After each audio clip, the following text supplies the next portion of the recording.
Dealing with the hottest weather of the out west, the race is on to save several towns threatened by that massive wildfire raging in Arizona. Will he step down? Calls for Anthony Weiner's immediate resignation intensify on Capitol Hill as startling new details emerge about his secret life online.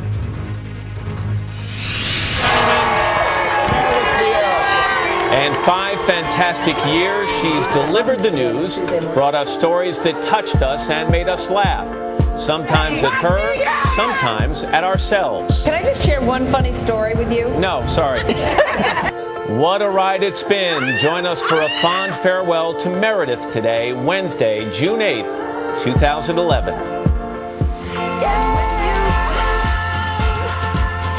From NBC News, this is Today with Matt Lauer and Meredith Vieira, live from Studio 1A in Rockefeller Plaza. Deep breath, count to 10, and welcome to Today on a very bittersweet Wednesday morning. I'm Matt Lauer. And I'm Meredith Vieira, and it looks like I'm leaving based on that open. I lost the bet. I said you were going to call in sick today. Oh, it's tough. It's a hard one. Yeah, mixed emotions? Very mixed emotions. I'm looking at everybody right here and wishing I know it's right, but it's hard. Well, it's hard especially for this everybody. Guy right here. We're going to pay tribute to Meredith throughout the morning, and we have a number of surprises as well. You won't want to miss it. We've got a lot of other news to cover, though, as well. Talk about this brutal heat. Yeah. It's right expected in most of the country today, from the Midwest all the way up into New England. Al's going to have details on that coming up straight ahead. Also, stunning developments at the Casey Anthony murder trial. An expert testifying for the prosecution raised serious doubts about what could be a vital piece of evidence. And the latest from court, and that's coming up as well. Also, a segment we always have fun with. We'll take a look at the best commercials from the past year. But we're going to begin with that extreme heat gripping a big section of the country. Al Roker is upstairs with details. Al, good morning to you. Well, good morning, Meredith. And I'll tell you, it is just brutal, this heat. Look at these records. 97 in Milwaukee, 103 in Minneapolis. They haven't been this hot since 1988. Sioux City, 99, 96 in St. Louis. And today, not much better. We're looking at temperatures that will be well over 90 degrees. Washington, D.C. getting up to 98, 94 in Albany. Montpelier, Vermont, 93. Chicago, 95. Factor in the heat, the humidity, and it's going to be over 100 everywhere else. And Thursday, it moves to the east. Philadelphia, 100 degrees. We've got heat advisories, excessive heat warnings from the Carolinas all the way to New England, 95 in Boston. But there is some good news in sight. High pressure right now. This is what's been really firing this up. Big upper level high, a deep trough out west where it's been cooler. But as we move on into the weekend, things get better. Sunday, a developing trough in the northeast. This high shrinks down. That will break the back of the heat, and we will see more normal conditions as we get into the weekend. Matt? All right, Al, thank you very much. We'll get your forecast in just a couple of minutes, but we move down now to Arizona, where firefighters are desperate to control what's now become the second largest wildfire in that state's history. NBC's George Lewis is in Springerville, Arizona, with the latest on that. Hi, George. Good morning.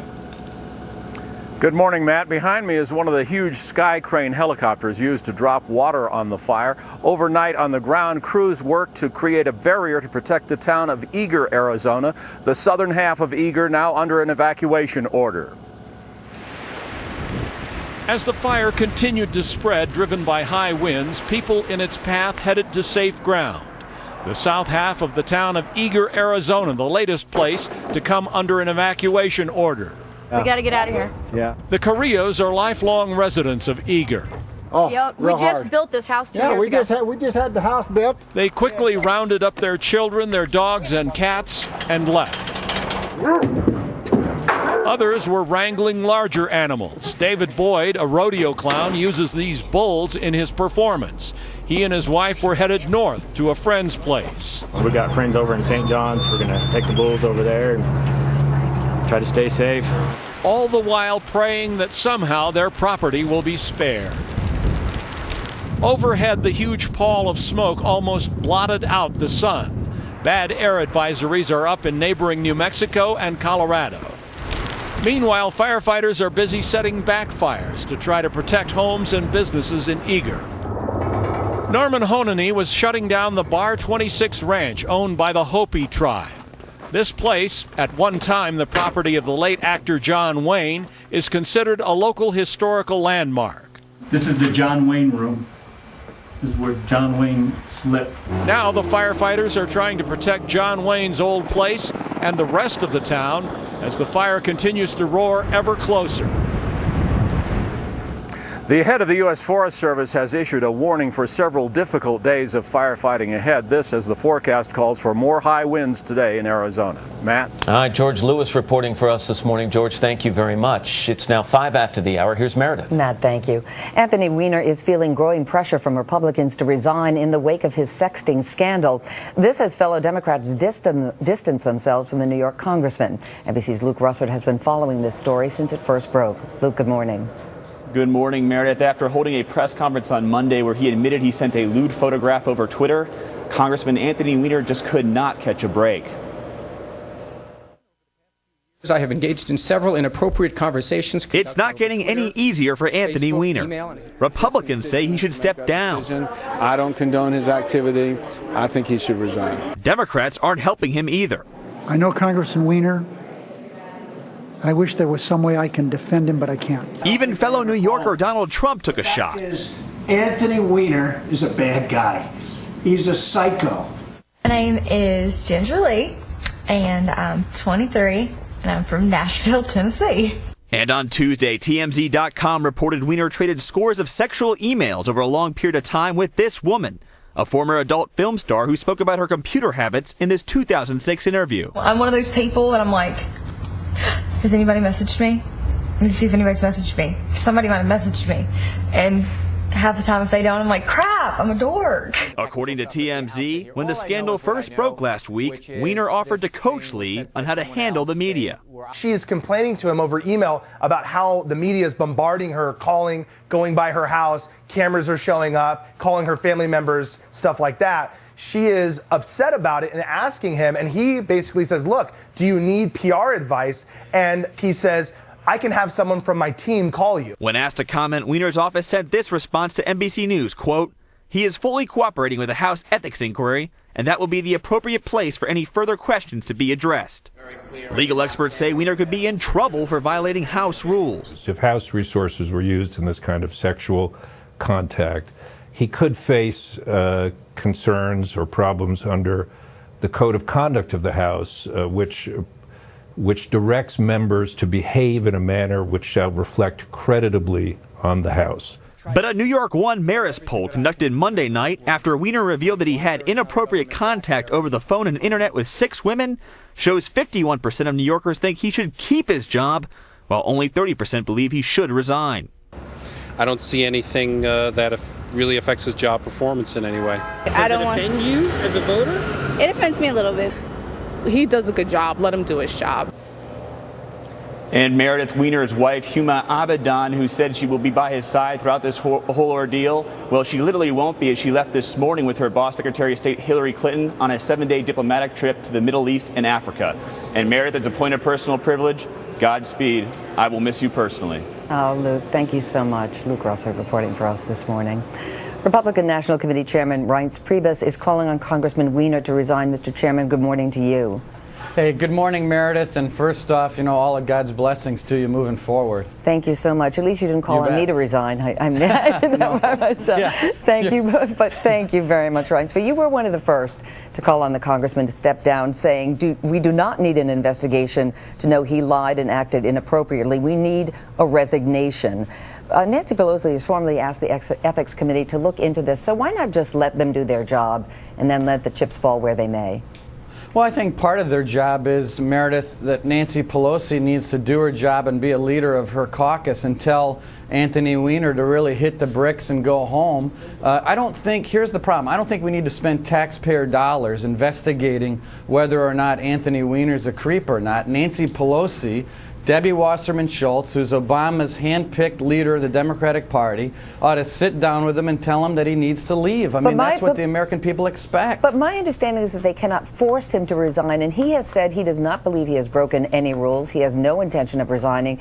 It's up to the people, his constituents, to decide whether he should leave or not. And if you look at that poll that came out, more than half of them feel that he should stay in office, at least for now. So shouldn't they be the ones to decide his fate? No, I think that the leaders of the caucus, I think the leaders of the Democratic Party ought to talk to Anthony Weiner and tell him that he needs to go. Here's the problem. Like I said before, an ethics committee investigation on whether this guy was right or wrong, or you know, sending pictures of his private parts around the world is not fitting of a United States congressman. And I think that leaders of the Democratic Party, Nancy Pelosi and Debbie Wasserman Schultz, should ask him to resign. Look, it seems like the only job that these guys are willing to fight for, willing to try to save, is Anthony Weiner's job. I mean, why are they defending this guy? Well, if you look at some of the Democrats, it certainly appears that they have turned on him.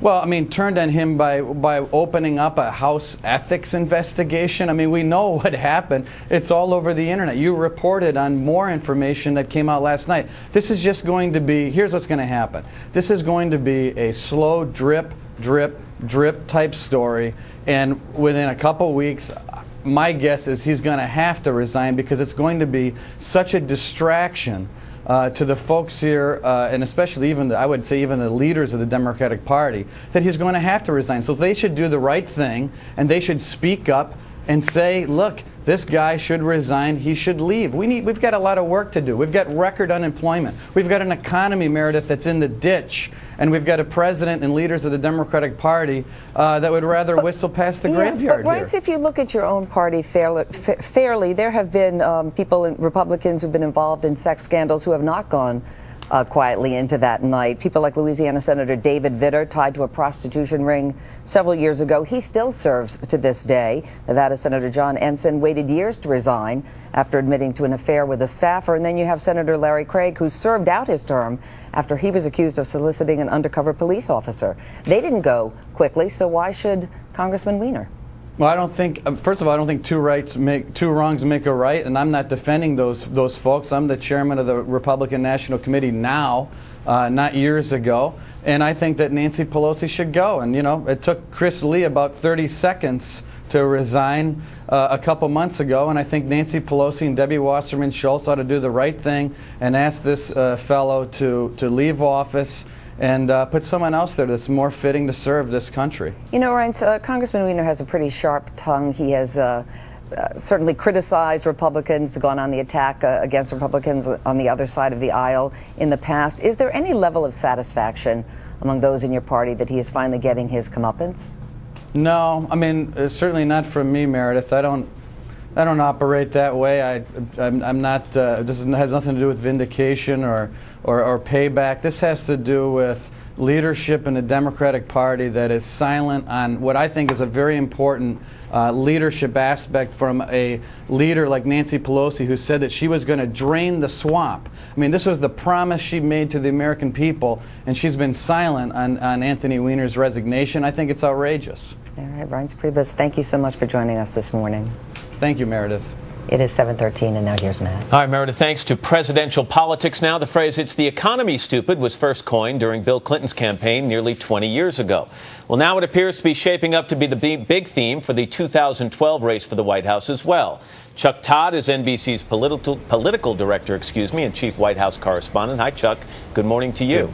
Good morning, Matt. Well, look, the White House will say they don't need a poll to tell them that the sagging economy is taking a political toll on the president. But this latest slowdown, combined with the start of the Republican presidential race, is a stark reminder of just how lethal the issue is for the president's re-election chances.